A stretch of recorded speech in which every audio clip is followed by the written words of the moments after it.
To the Steve Setka Show, your uncensored champion. I'm your host, Steve Setka, and I'm diving deep into the things that matter most to me: sport, freight, and faith. On the show, we're not afraid to go beyond the surface. We get real, share bold opinions, and hit you where it may be uncomfortable. These are the topics I'm passionate about, and I bet they'll spark something in you too. So buckle up for quick, high-impact episodes that'll shake you up. Back to the show. It's episode 14. We just had unlucky number 13 last episode, and we're here. We're ready to rock and roll, and we're quite excited. We got Peter Funk on the show. How are you, Peter? Good. Well, good to have you on, Peter. It's very exciting. It's been a long time coming to have you on the show, and you're one of the guys who is the epitome of freight and faith in my life. So I've been rearing to have you on for a while. The invite just didn't come for a little bit till now. So we're doing weekly episodes, and this is number 14, and we're going to jump right in, Peter, with a verse from the Bible that we frame the episode with. Okay, so Psalm 46:10 reads, God invited us to stop striving and be still. Stillness is not inactivity. It's a deliberate pause to actively recognize that God is in control. Peter, what comes to mind when you're sitting there and you're hearing about stillness in the Bible and that Psalms? Just relax. You ain't going to do nothing about it. Just relax. God said he was going to look after everything. And we can just trust in him. Just trust him. Yeah. It's so true. We sure saw that in the last 3 weeks. Wow. It's, you know what? I don't know how many times God reminded us, hey, I got this. Just relax. Just thing. I'll look after the rest. And just be still. And it doesn't mean you do nothing. It just means you're No? calm and you put your faith and you trust in him and you lean in for sure. Yeah. Peter, people don't know you on this show, and I know you, of course, but they need to know what you do. Where do you spend most of your time? Oh my goodness. On the road. Down I love south. it. And what is it? What are you doing on the road?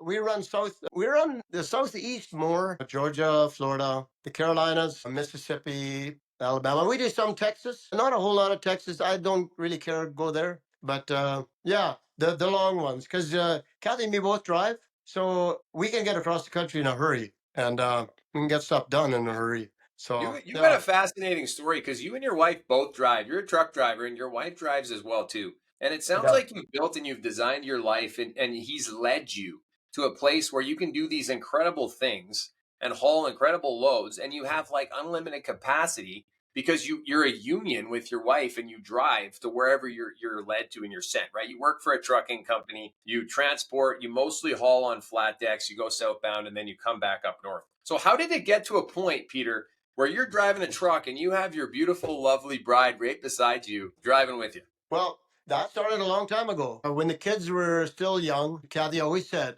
that if I'm still driving when the kids are grown, she's jumping in the truck because she's not going to stay home alone. And she didn't want to go and work. And then when I come home, she's at work. When I'm on the road, then she's at home. She said, I'm not going to do that. She said, I'm going with you. And so she got her license when, oh gosh, that's got to be about 28 years ago, when I bought my first truck back in 80. 87, 88, and then she got her license right away as well. She came along every 3 months, even when the kids were young. So when Brittany graduated, she moved west right away. She graduated on a Friday or whatever, and she was gone on the weekend. So she just jumped in the truck with me. That was, now June 1st, it'll be 20 years that she's been in the truck full time. And you got a very fascinating and beautiful truck. And I know it's blue and it's got something very special on it. Tell us a little bit how you have built and you've molded that truck to be a part of who you are as an individual. Wow. Guys often ask me, why don't you buy a Peterbilt? I said, I don't want a Peterbilt. I've always been different, and I love different. And so we bought this truck in '08, and 10 years ago, 11 years ago now. Yeah, 11 years ago, we tore the whole truck apart. We parked it for a whole year, tore the whole thing apart. And my grandkids actually had quite a bit of influence in it. My grandson picked the color and the interior color. And so, yeah, so we tore everything out of it, like the floor, everything, and rebuilt the whole truck. And yeah, made it look beautiful. And what does it say on the back? Faith in Faith in Jesus. Incredible. You're making a splash out there on the road. And do you have any stories off the top of your mind, recent or of old, where somebody comes up to you and they see that on the back of your truck, whether you have a trailer on or not, and they say, They tell you something crazy, or they're a non-believer, or they're a believer, and you're just blown away by their reaction. Tell us about that. Well, yeah, mostly good. We've had very little negative feedback. We've had some talk about that. This winter, we're down south, and this van passed us, and when he drove by, he opened the window and flipped me off. Yeah. Okay, I didn't do anything. I'm just driving in my lane, but I knew what that was all about. But we've had so many people in the cities and in the highway. They just wave, and thumbs up. Yeah, they really like it. I have another saying on my catwalk behind the sleeper. On I closed in between the frame. And I have what I really like, and it's opened the door to share my testimony. It says the offer still stands, and people ask me about what does that mean, and then you get to share the plan of salvation with them, and the offer still stands. You can still get saved, but the day is coming when that door is going to be closed, and you won't get saved. So yeah, it really opens up a door. And I've even had non-saved people come up to me and say, you know what, I really like what you got in the back there. It's very interesting because like I understand what you're getting at, and you're praying for everybody that you see, whether they go by and they flip you off with a bird, you pray for them, right, to see the Yeah. light at some point. Whether they support you and wave, or oh, I love the verse on the back, oh, faith in Jesus. It's beautiful. You're making an impact on people. Now imagine if that truck didn't have that language on there on the back, or there wasn't a verse, or it doesn't say the offer still stands on inside your truck. You wouldn't have that power to remind you every single time. You know that that's God's truck. You know that that's Jesus Christ in that truck with you, but it doesn't have that impact when it turns people onto it. And there's a term out there these days we talk about in the millennial and the younger generation. It's called triggering, right? And triggering is not always necessarily a bad thing. It can be a good thing as well too. Right. So you're triggering people to powerful positive messaging, which gets them to think better about the world, and you're creating good energy. One of the things I focus a lot on is the energy that you like produce and create in your life. It expands. Oh So yeah. like if you're Yeah. putting language on your vehicle that is positive, energetic, about belief, about faith, you're doing a service for the road. You're doing a service for the world. You're transporting goods with good energy. Now, I work in freight as well too, and we talk a lot about freight on this show. The people that I work with in transportation that have faith, whether that's in Jesus Christ or in something else, in belief in themselves, belief in their family, they just have good values in life. Their freight very rarely has problems. Okay. Right. And I Right. talk to people this all the time. The best shippers out there are because they're good, positive, powerful people. It doesn't mean their stuff never gets broken, or the Yeah. trucks never get in an accident, or something never goes wrong. But you create good energy, freight moves better, and the world works better. But if you Oh create yeah. bad energy, you're going to carry that with you. So, what kind of Yeah. energy does like travels around in your truck, around your truck? Well, one thing when I put that slogan on the back of the bunk, it makes you behave. Yeah. People don't always behave with truck drivers.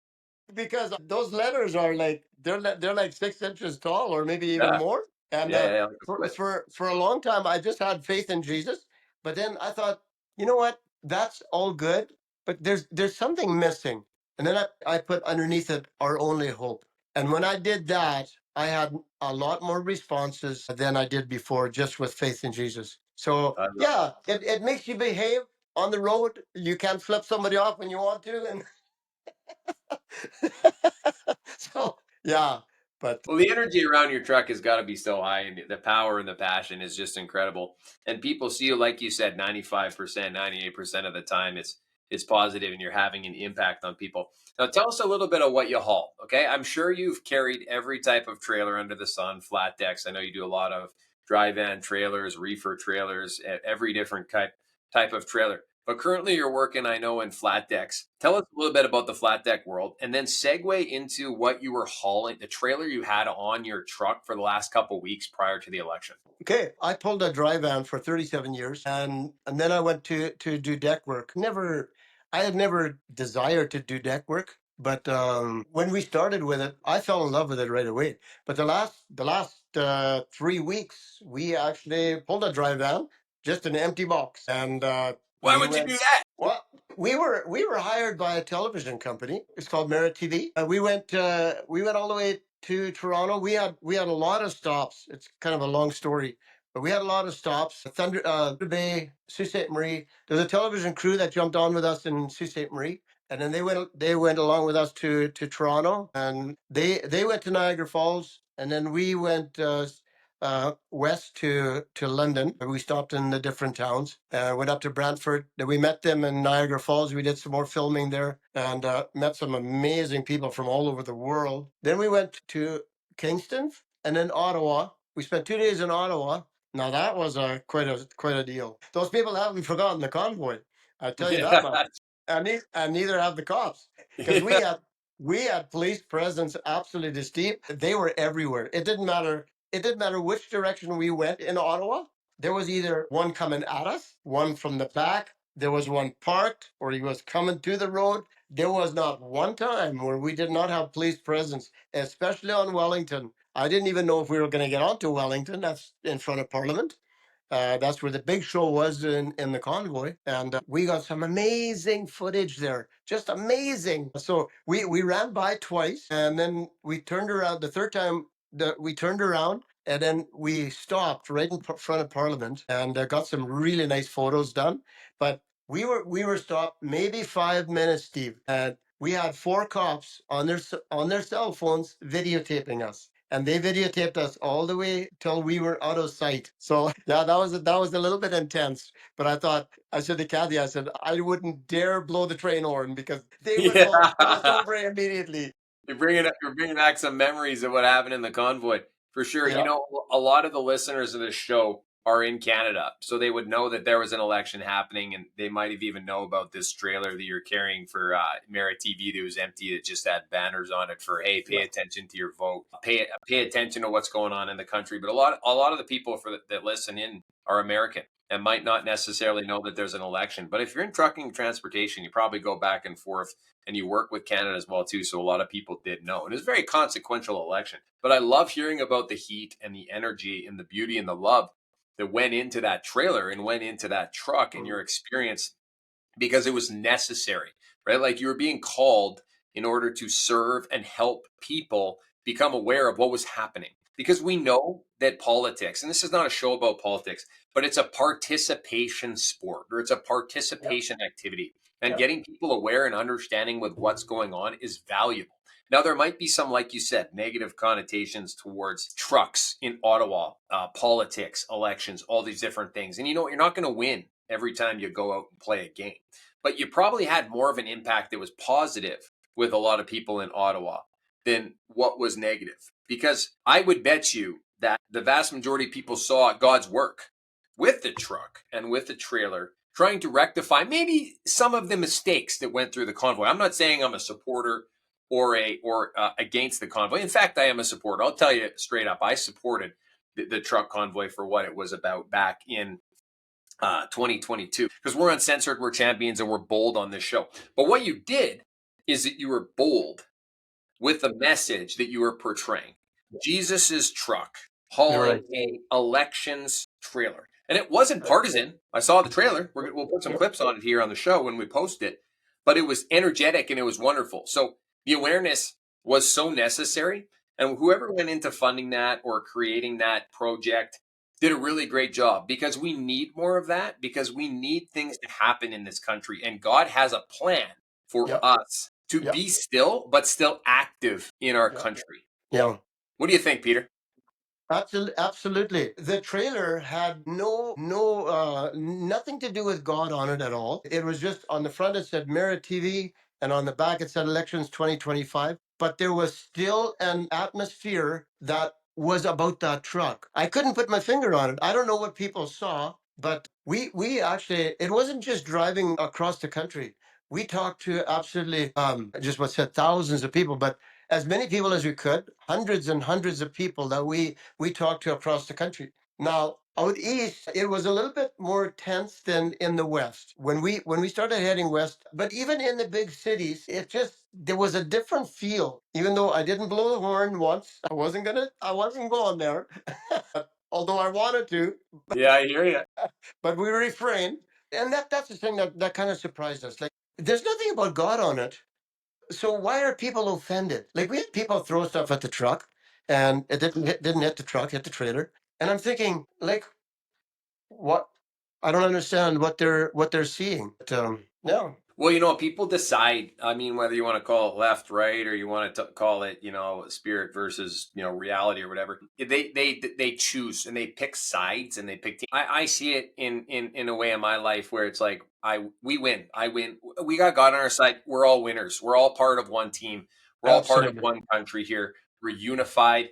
We believe in a common message. Everybody just wants better for each other, and the way that we get there is different.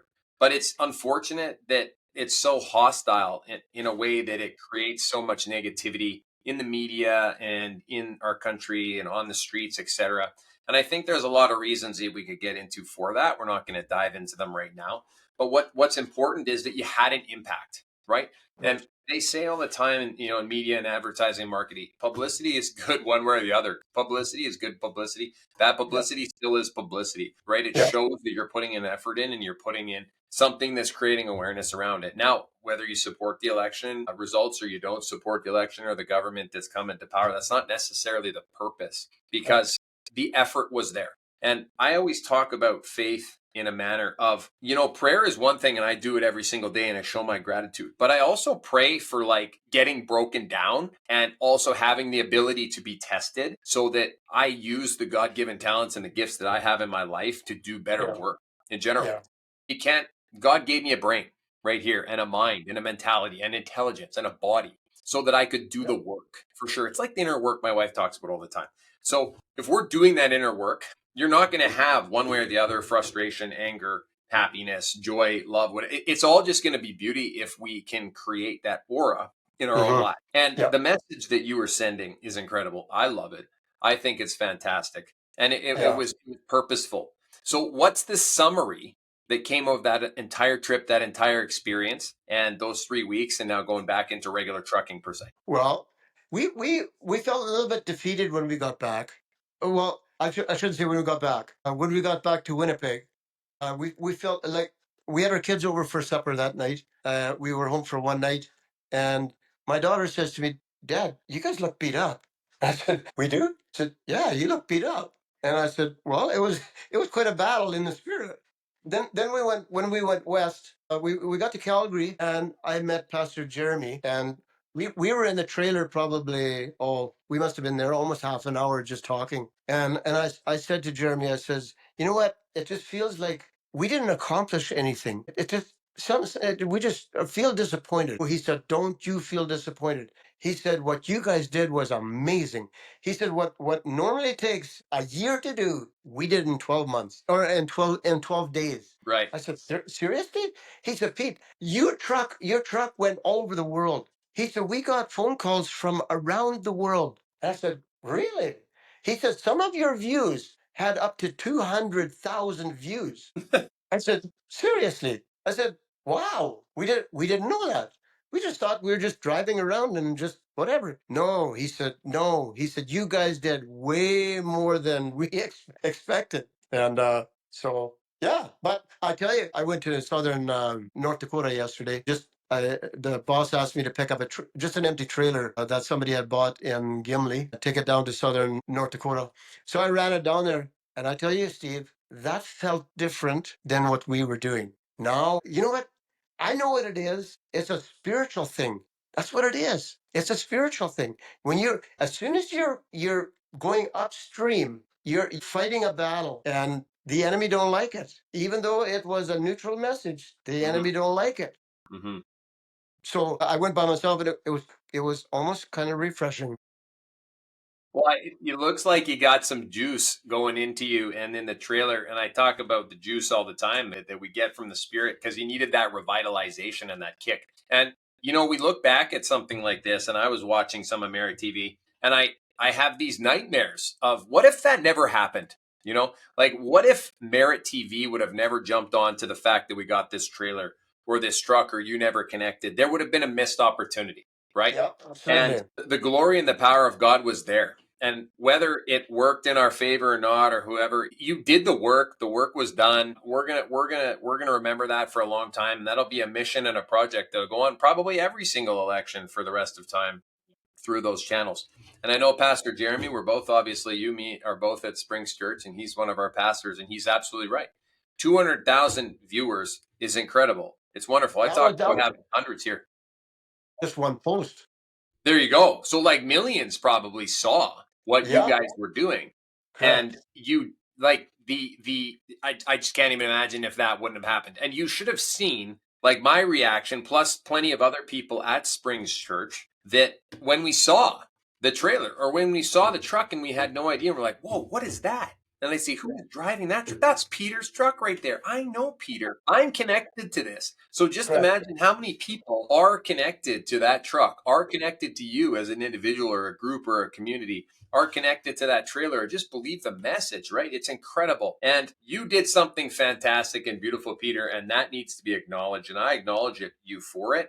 And don't ever think that what you did wasn't powerful. But you know what? Doubt makes sense sometimes. And you doubted yourself in terms of the power that you could have, and you felt a little bit defeated, disappointed. What did we actually accomplish? But if you can wake up every single day with a mission, and then at the end of the day, collect all the wins that you got from that day, even if it was a worse day, you're going to have a great life. And I do that every single day. I show my prayers and my gratitude about what happened during that day, the good and the bad, because he breaks us down sometimes to make us stronger. And that's exactly what you guys did. Final words to you, Peter. Tell us a little bit more about it. So give us your summary of your entire trucking journey, this experience, and what you do for a living. Well, I'm not sorry that we did it. I am not sorry at all. We saw some amazing scenery, and we could take our time doing it, which is very stressful for me because in the truck, I'm more, let's get down there, get this load off, let's get reloaded, let's get back home. And this one here, you're driving 3 hours a day, sometimes 5, and now we're parked again. And I'm thinking, wow, this is like, okay, we got to utilize this time somehow. It took us a little bit to get, probably 3 or 4 days to get into the groove of it. But once we got into the groove, we kind of knew what we needed to do, and it was great. It was really great. We could really sense the presence of God with us. And just a week before we left, Kathy was listening to a message. When you see an opportunity, take it. Never give up an opportunity. And then the call came and asked us if we would do this. He works in incredible ways. And like that is a miracle in itself for sure. And I hear you because I talk trucking all the time. I work in the industry. I'm a freight broker. And it's probably a little bit refreshing to realize you're not on a timeline. You're not in a time crunch. You're not worried about weight, right? All these different things that go into transportation that we try and pump up on the show because people don't necessarily realize. And, we're talking to a truck driver right now who is, they're kind of forgotten about a little bit in society, but you guys are the engines that make this economy go. So we are incredibly grateful to have you on the show, Peter. Thank you so much for joining us. I know you're a guy who drives a truck and you have your mission to serve God. But is there any way that people can reach out to you? Are you on LinkedIn or Instagram or social media or anything? Yeah, I'm on Instagram. I'm on Facebook. Just Peter Funk. There's a picture of my truck on there on Instagram, and on my Facebook, it's me in my Western gear. Yeah, you always got the hat on for sure. Well, I see it at church. You're a recognizable character, and it's an absolute blessing to have you on the show. Thank you for accepting this invite. But we got to run, Peter. We're incredibly grateful for everything we're doing in the world here. Prayers, gratitude, and love to you, your family, and all the listeners of this show. So I just want to say to everybody out there, go out there, kill it, use the power of God to do great in your life, and use faith, freight, and sport in every fashion that you can. Cheers, Peter. Thanks a lot. See you next time. Yeah, thanks, Dave. Take care. Take care. Bye-bye. Thanks for tuning in to today's episode. I hope you found value in what we shared and that you'll take it with you to positively impact the world around you. If so, we'd love for you to take a moment to rate, review, and share the show because we're on a mission to grow and reach more hearts. Prayers, gratitude, and love. Until next time.